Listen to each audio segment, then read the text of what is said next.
On March the 27th, 1977, Tenerife, a tropical paradise in the Canary Islands, became a killing field when two jumbo jets collide with one another. I think I must have said a very short prayer. I hope he misses us. And that's when I just closed my eyes and ducked.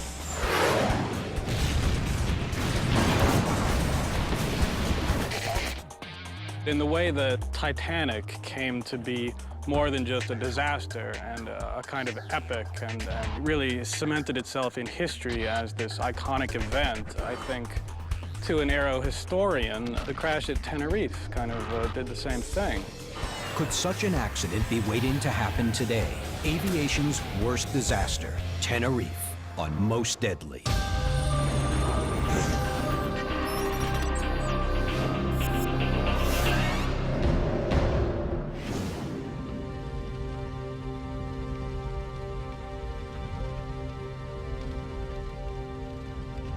Time stops for those involved in an air crash. It stops for those caught inside the disaster and for anyone who studies the aftermath. In most cases, all that is left is wreckage and sometimes haunting photographic evidence. A DC-10 crashes in Chicago in 1979. When hydraulic failure causes an engine to be torn away from the body of the plane. A PSA 727 collides with a small private plane in 1978 on final approach into San Diego. Hijacking results in this crash of a 757 into the sea near the Comoros Islands in 1996. Every air disaster is different, but at the root of each can be found one or more causes from a grimly familiar list. Terrorism, mechanical malfunction, weather, technical trouble, human error. Very rarely does a plane wreck result from a combination of all these recurring factors.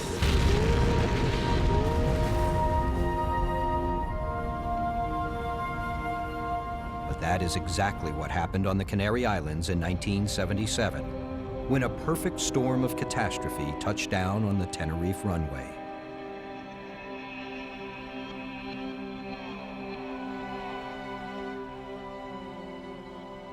What we're looking at is Charlie 4. As you see Charlie 4, where it joins the active runway, is where the accident occurred. Co-pilot Robert Bragg is the only surviving officer from the historic crash. I think it changes you when you see that much devastation and that many people so badly hurt. I think the things that probably you didn't consider important in life before the accident becomes much more important. On March 27, 1977, two jumbo 747 jets collide, approaching the C4 taxiway at Tenerife. The catastrophe claims 583 lives, the greatest death toll from a single aviation incident to date.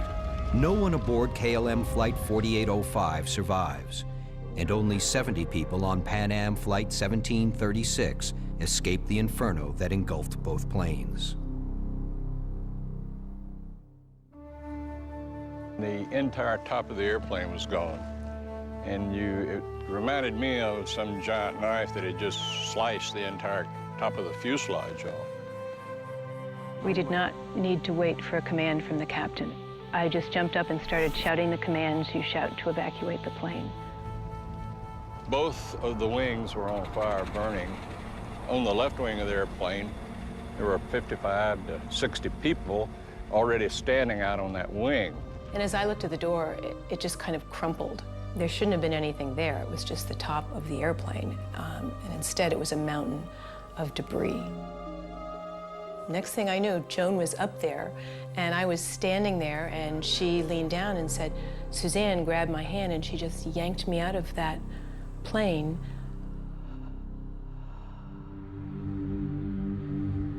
Although it occurred decades ago, for pilots and controllers, the disaster at Tenerife remains the benchmark for all that can go wrong in an airplane.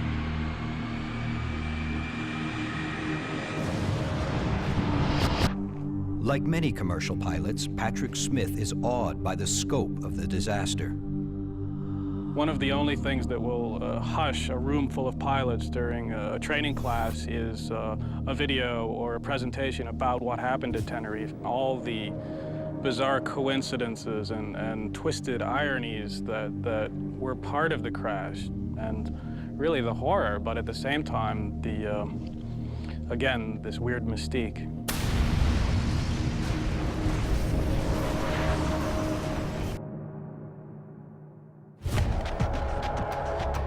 The events in Tenerife resulted from an almost inconceivable chain of bad luck and worse circumstance. Terrorism shuts down one airport, rerouting huge airliners to another airport with only a single runway to handle the new traffic. Key radio transmissions cancel each other out, and warnings given 1736, report when runway clear. Are never heard. Weather shrouds the airport in fog, and huge planes are forced to maneuver out of sight from one another.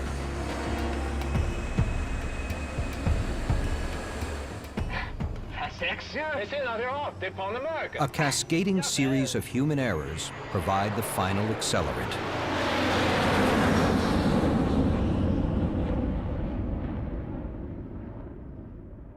Tenerife is a rather unique, and on the other hand, it's not rather unique, because if you really look, there were many factors that they culminated and caused that catastrophic accident. That's why we characterize accidents like Tenerife low probability but high consequence, because you need to have all those factors, they come together. Exactly what happened here on this runway in 1977? How did it happen? And more importantly, can it happen again? 1448, you shouldn't be anywhere near Kilo. Hold your position, please. Just stop. I think anyone that's been through an accident automatically asks themselves what they could have done possibly to have prevented the accident. There were 6 men in the cockpits of both 747s. 3 died that afternoon. No concern. Today, only 1 pilot remains. Now, Captain Robert Bragg has agreed to go back into the cockpit to recreate, with a simulated crew, the exact unfolding chain of events leading to the deadly collision. The dialogue we are about to hear comes directly from the transcripts of the tapes recorded that day. When, in the space of an hour, miscommunication, taxiway to your left. impatience, 35 minutes. poor visibility, and technical malfunction culminated in the most deadly aviation catastrophe in history. A disaster that could happen again. The Canary Islands are 7 extinct volcanic outcrops in the Atlantic Ocean off the coast of North Africa. Santa Cruz de Tenerife and Las Palmas are among them. These Spanish-controlled islands are exotic tourist destinations for many Europeans. Ancient seafarers called them the Fortunate Isles. But good fortune was nowhere to be found on Sunday, March 27, 1977, when unprecedented catastrophe enveloped Tenerife Airport.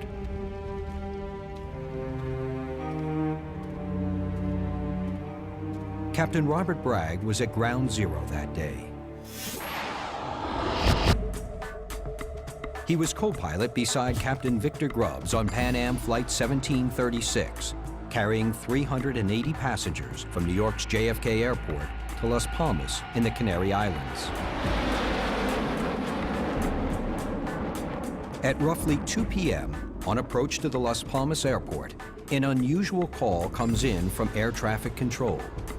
Coming out of about 12,000 feet, we got a request to change frequencies from the Spanish air traffic controller. He says, Sleeper 1736, contact Tenerife. Approach immediately. so we said, we're destined for Las Palmas, not Tenerife. Why are we being vectored to Tenerife? And he said, There has been a terrorist bomb exploding in Las Palmas terminal building. Lieutenant Tenerife. Heeding the tower command, Captain Bragg and his crew now redirect their jumbo jet to Tenerife's Los Rodeos airport, about 25 minutes away on the island of Santa Cruz de Tenerife. And we contacted the tower, and they immediately said, You're clear to land, runway 30 in Tenerife. the weather was perfectly clear. We could see the airport from about 15 miles out.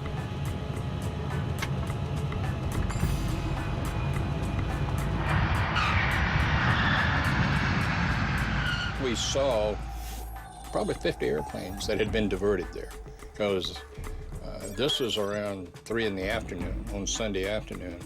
So the whole ramp area was completely congested. Clipper 1736, taxi and exit at the end of the runway and hold a position behind the KLM ahead of you. Our parking area was the 4th position in a line of 4 airplanes. So there were 3 other airplanes in front of us, including KLM, which was directly in front of us. KLM Flight 4805, another 747 carrying 234 passengers and 14 crew members, had also been diverted from Las Palmas to Tenerife because of the terrorist threat. The captain on the KLM is Jacob van Janten, KLM's chief pilot and principal flight instructor. First officer is Klaus Mears, a newly trained co-pilot that Captain van Janten had himself tested on a similar craft just 6 months prior. Behind Mears sits the flight engineer, William Schroeder. Now, crew and passengers on all the diverted aircraft wait at the Tenerife airport, unsure how long a delay lay ahead. The sight of stacked jumbo jets was enough to draw interest from the local residents, one of whom took this, the only photograph, showing Captain Bragg's Pan Am 747 lined up directly behind the KLM Jumbo. Among the Pan Am flight attendants were Suzanne Donovan and Joan Jackson. The passengers, as I recall, were not allowed to deplane, which was why we were doing a service on the ground, giving them whatever we had. But I don't remember anyone being really overwhelmingly dismayed at this. That was just a little glitch that was going to pass. Likewise, aboard the KLM flight, cockpit crew and passengers hunker down for a wait. Perhaps they take comfort in the career achievements of their pilot, who is featured in their complimentary issue of KLM's In-Flight magazine. And finally, we heard the tower operator say, Gentlemen, be advised that Las Palmas is now open.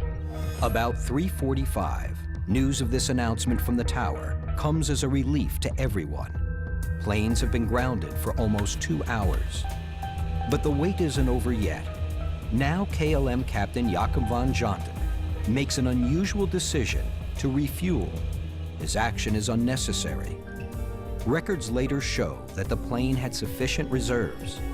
The Pan Am crew was surprised and annoyed by the delay. the captain, Vic Grubbs, called KLM and asked him, KLM 4805, how long will you take to refuel? And the KLM pilot responded very abruptly. 35 minutes.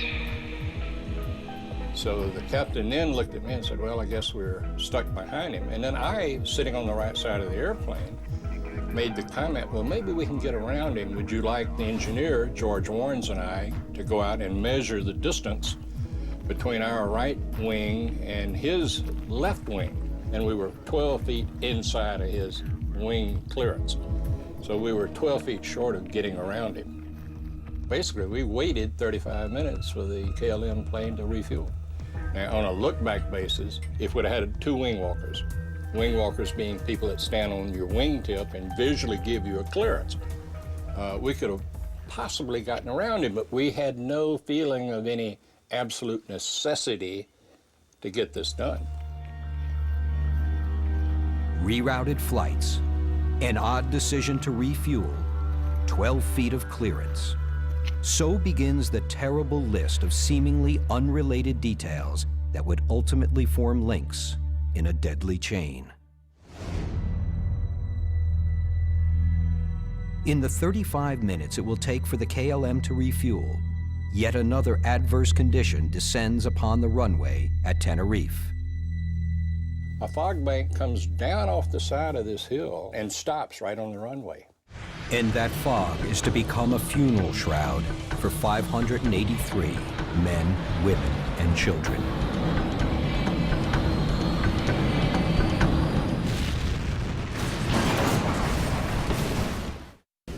On the afternoon of March 27, 1977, in Spain's Canary Islands, Las Palmas is closed. a terrorist bomb detonates at Las Palmas Airport, causing dozens of arriving flights to be rerouted to Tenerife, a neighboring island with a single runway airfield.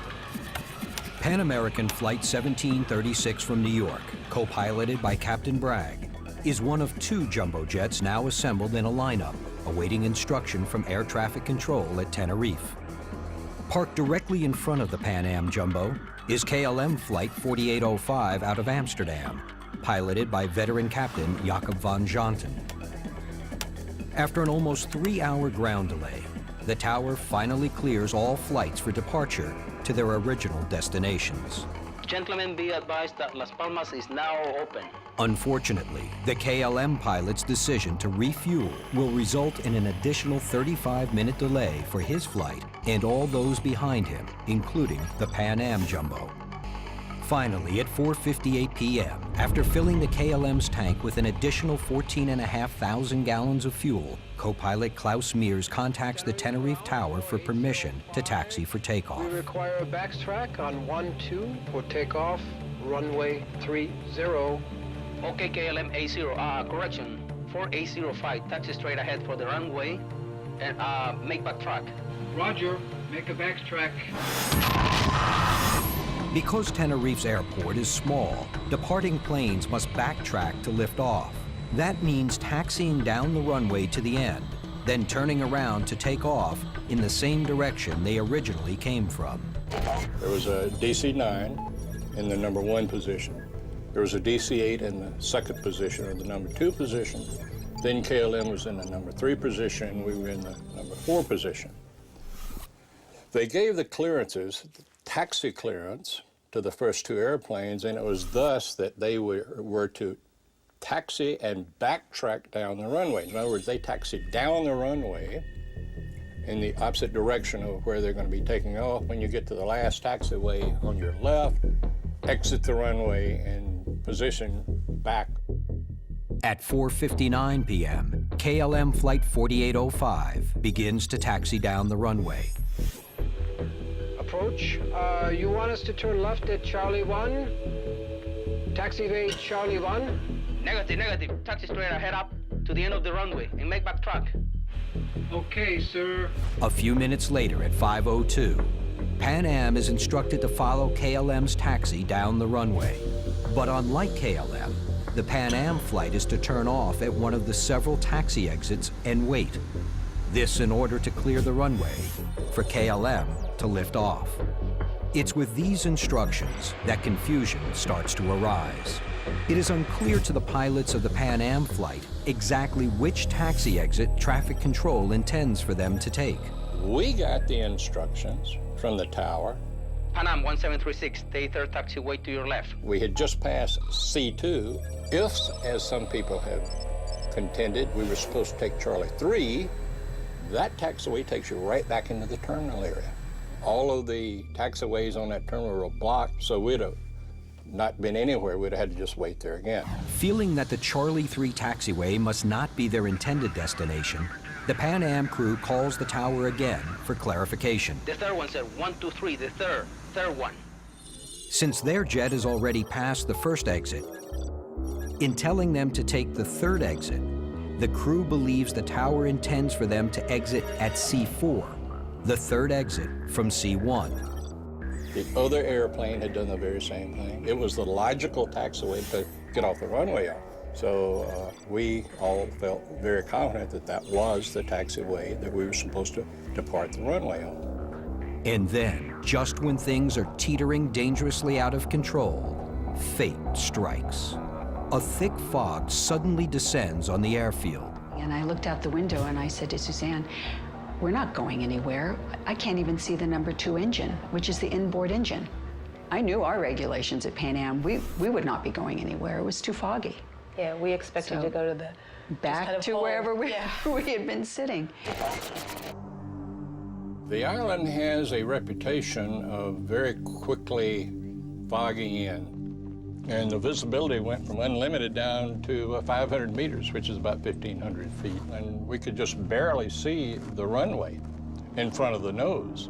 And at the same time, looking for our taxiway that we were supposed to turn off to the left to clear the active runway and to get off the runway and into position back of the KLM. Like many small single-runway airports, Tenerife was not equipped with ground radar, allowing air traffic controllers to monitor aircraft on the field.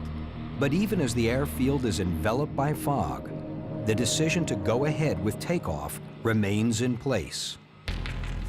That particular runway, as most runways are, were very highly painted to give you the center line, and we were barely able to see the runway. And the captain had slowed the airplane down to like 3 knots, just barely moving. We were just beginning to see the curved directional lines to take us off on the Charlie 4, which was the taxiway we were looking for. Having lost sight of the KLM and the Pan Am jets, the tower now seeks to get verbal confirmation on the relative location of both planes on the runway. KLM 4805, how many taxiway did you pass? I think we just passed Charlie 4 now. Both cockpit crews and the air traffic controllers are now working outside of their comfort zones. Okay, at the end of the runway, make 180 and report. Ready for ATC clearance. The KLM reaches the end of the runway and turns 180 degrees.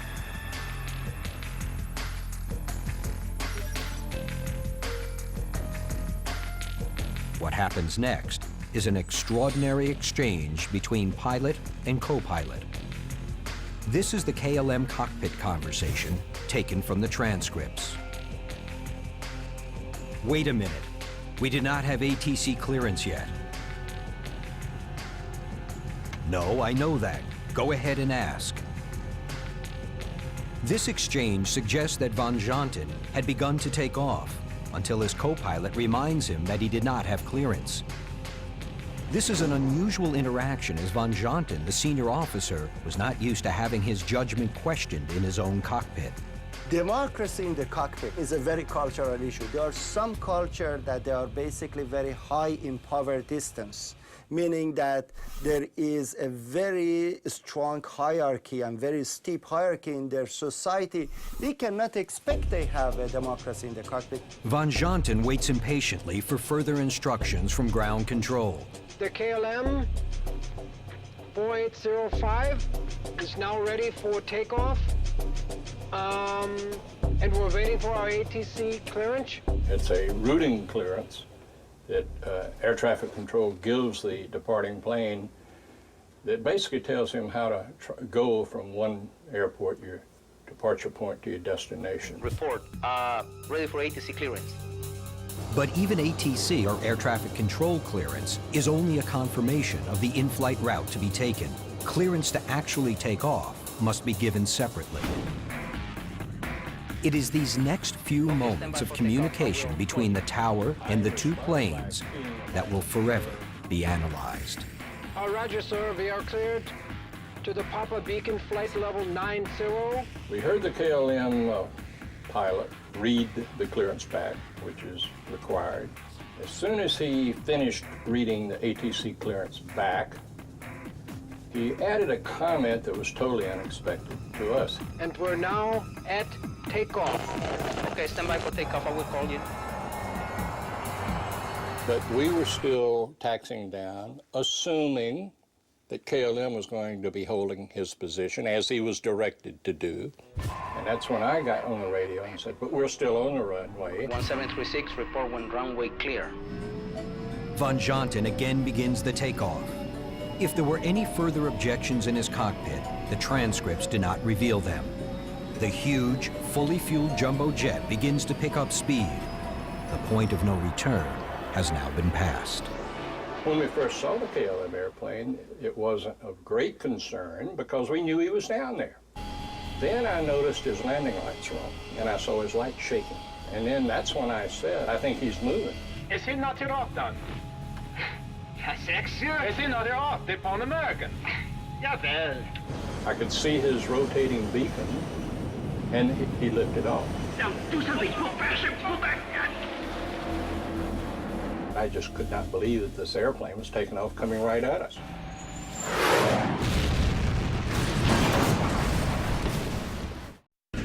On a fog-bound runway, two 747 jumbo jets desperately attempt to escape each other's path, but it's too late. And I said, he's moving, get off, to the captain. He went to full power on the throttles. We were only going 3 knots, so the airplane was moving very slowly. I think I must have said a very short prayer. I hope he misses us. Push it, pull back. And that's when I just closed my eyes and ducked.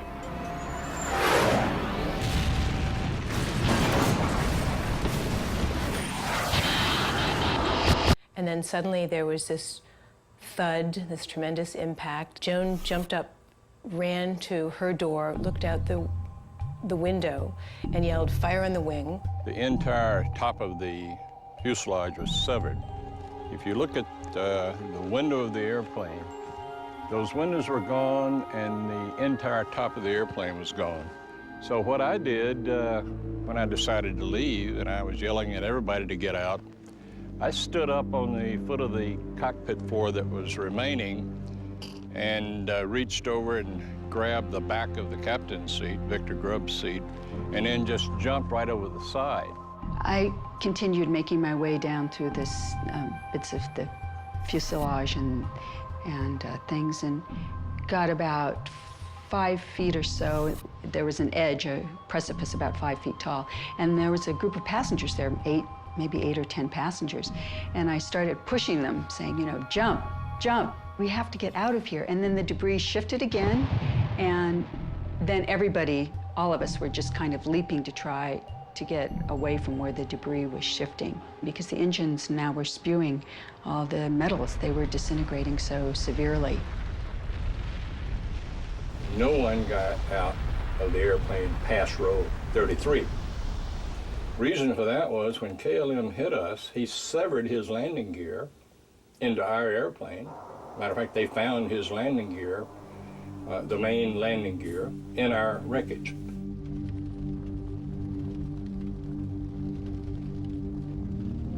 After escaping the Pan Am wreck, passenger David Wiley borrowed another survivor's camera to take these 2 extraordinary photos in the immediate aftermath of the crash. So I went up and I started yelling at them for jump, and they did. Everybody just came straight off and hit in a large group on the ground. One man I noticed grabbed a lady by the ankle and just started running as fast as he could. Turned out later that the lady that was being drugged across the ground was the wife of the man that was pulling her.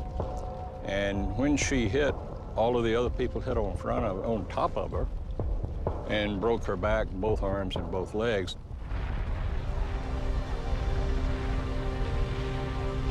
"1,500 feet further down the runway, what was left of the KLM flight lay smoldering. A full tank of fuel turned the jet into a bonfire of twisted metal. Not one of the 248 people on board survived. And I think that was our first thought. That was our first It was thought. a bomb. And we were astonished when someone pointed out that there was another plane down the runway on fire. We had no idea. In the chaos of the aftermath, rescue workers never made it to the Pan Am site in time to aid injured survivors. I recall walking around to the passengers who were on the ground, who had been able to evacuate, who were clearly injured, and trying to lean down and reassure them. I'd say, don't worry, the ambulances are coming, help is on the way, the emergency equipment will be here soon. And meanwhile, we never saw any emergency equipment. We never saw ambulances or fire trucks. What had happened was When KLM hit us, he severed his landing gear and exploded and hit 1,500 feet down the runway. His sight was closer to the tower than ours was. The tower called both of us and couldn't get any return communication, and about the same time, a airplane in the holding pattern right above the airport called the tower and said that he saw fire and wreckage on his runway. The fire trucks and ambulances come out and they get to KLM first. So this is why no one came out to our site. About that time, the center fuel tank of the airplane, which is located right under the wing as it joins the fuselage down in that area, the center fuel tank exploded and shot a flame probably 200 or 300 feet up into the air. It strikes me as very ironic that if there was fire equipment there trying to put out the fire at KLM, if only they'd known there were potential survivors at our plane, that if they'd been able to get there, it might have helped. The final toll is horrific. Of the 380 passengers on the Pan Am flight, only 54 survived their injuries. Every one of the 248 people on the KLM flight perish in the accident.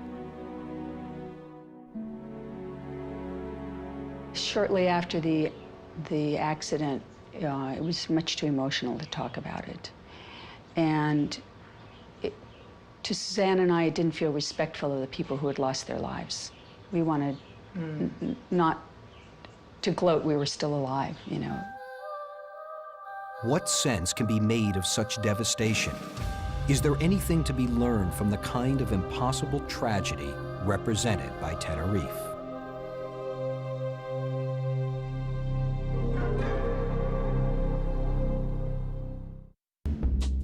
Root causes for the catastrophe at Tenerife are manifold. The University of Southern California School of Engineering is home to an internationally famous aviation safety research and training program. Dr. Najmuddin Mashkati focuses on human error factors. When you look at the contributing factors of Tenerife, which we were able to identify like 9 or 10 human factors, related contributing factors. At the end of the day, in its core, is a human factors problem. No, I know the that. culture inside the KLM cockpit would prove to be the most closely analyzed set of human errors attributed to the crash. One of the biggest problems that was raised in the case of KLM at the Tenerife was that Captain Van Zanten, because of his personality, he was like a chief pilot, the poster boy pilot for the KLM, and that it was very hard to disagree with him. Cultural factors can play a tremendous role within the cockpit, between the pilot and co-pilot, and between the cockpit and air traffic controller, their interaction. As you see that you are really at the mercy of cultural factors. They say now they're off. They're Pan-American. Yeah, well. And as it turned out, it was actually the flight engineer, this is the third in command on the flight deck, who actually questioned whether the Pan American airplane was off the runway. He was the only one who did. And the captain responded that yes, he was, emphatically that he was off the runway. While the consequences of human dynamics at Tenerife will long be debated, other failures are more cut and dry. One critical but little discussed root cause has been attributed to a common technical glitch in radio communications. Okay, stand by for takeoff. I will call you.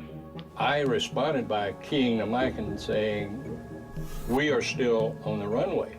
Roger Alpha 1736, report when runway clear. Tragically, Robert Bragg's urgent message that his 747 is still on the runway and in the direct path of the KLM 747 is never clearly received. He goes unheard because of a radio frequency phenomenon known as the heterodyne effect. Patrick Smith is a commercial airline pilot and author. Most of the time, pilots communicate via a two-way VHF radio. And the way that works is a crew member or an air traffic controller picks up a microphone or using the headset and the hand switch on the yoke, clicks the mic, makes the transmission, releases the mic, and waits for an acknowledgement or, in pilot speak, a readback. 3 Golf Charlie's ready at Foxtrot 25 left. 3 Golf Charlie, runway 25 left, position hold. position and hold 25 left, 3 Golf Charlie. The trouble arises when 2 or more transmissions are made at the same time. They effectively cancel each other out, and the result is a prolonged squeal or just a hail of static. What happened to Tenerife is that 2 very critical transmissions that effectively could have prevented the accident were made at the same instant, were blocked out, and nobody caught it. There are units that can be put into airline transport radios that won't allow heterodynes to occur. And for the most part, they haven't been installed. And that's not to say that there's a crisis at hand where there are, airplanes waiting to crash into each other all the time. It's been 30 years and it hasn't happened. And with 40,000 or so airplanes taking off, commercial airplanes taking off around the world every day, the record speaks for itself. That said, it's an easy fix. Why not do it? The catastrophe that happened at Tenerife has a technical name: incursion. The Federal Aviation Administration defines a runway incursion as a collision or a near miss involving 2 planes either trying to land or take off. The Tenerife incursion might be the worst in history, but it will not be the last. From the last report I heard, there's still something like 300 runway incursions that occur every year throughout the world. In my case, I had never had a runway incursion until the Tenerife accident. But one was enough, and another will be one too many.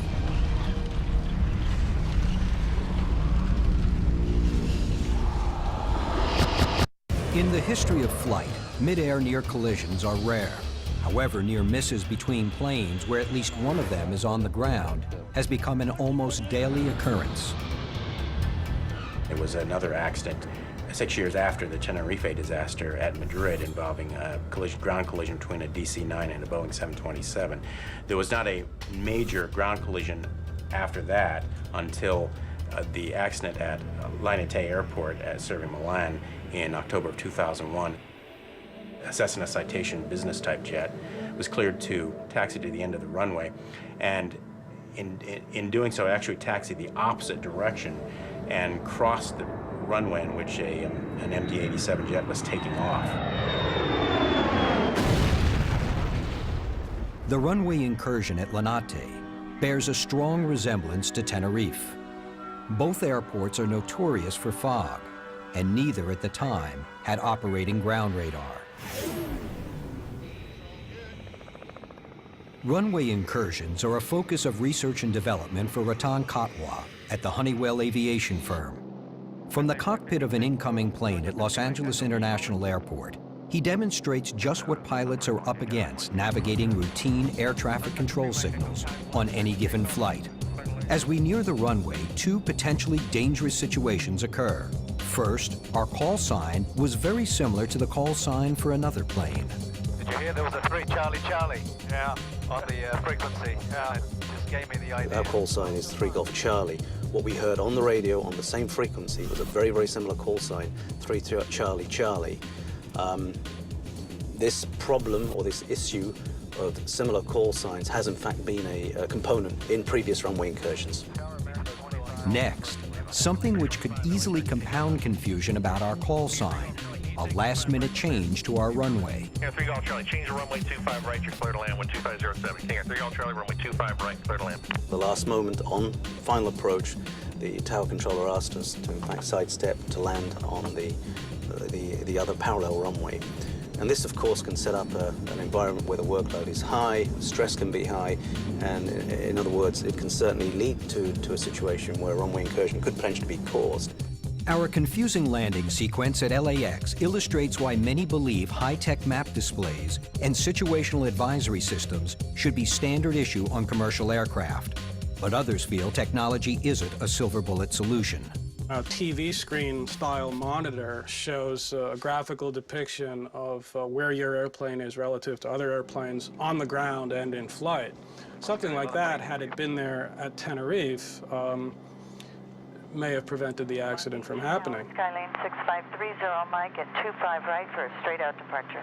Sometimes This technology is more fancy than it needs to be, and you know there are so many multiple oral warnings and color-coded depictions. Sometimes they use more gray matter than a pilot has at his disposal at a given time. You know, studies show that when a crew's workload is either too high or too low, performance suffers. In 1977, a lethal combination of human error, foggy weather, technological malfunction, and overcrowding on the runway lead to the single most deadly aviation disaster in history.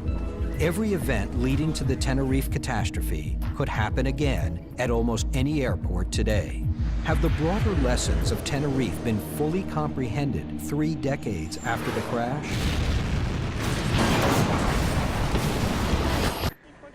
When you look at the number of landing and takeoffs which is going on around the world, at all these different airports, I think another Tenerife is not that improbable. General flying public, they have this fixation. They see a better, shinier, more modern technology. They think it's a panacea. But it's really not.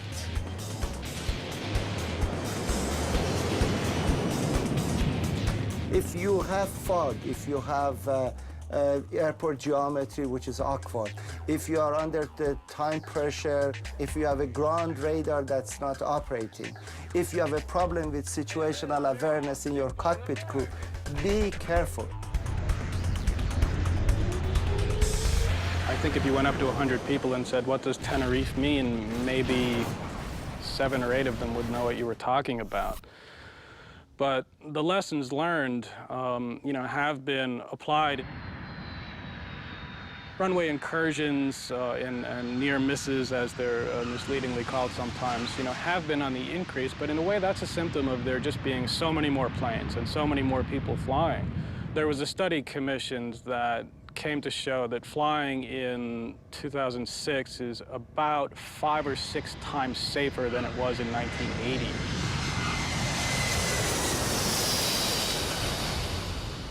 I learned from this accident, you just cannot get into a hurry in an airplane. Now, that's common nature to do that. If you're running late, you have to come up with some type of procedure to get yourself calmed down and just say, hell, we're going to stop the airplane if we have to until this stuff gets right.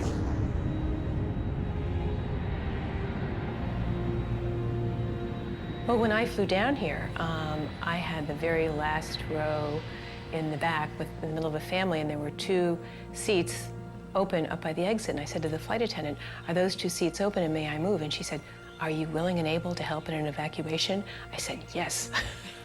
And then she said, you can open the exit and assist people out? I said, I've done it.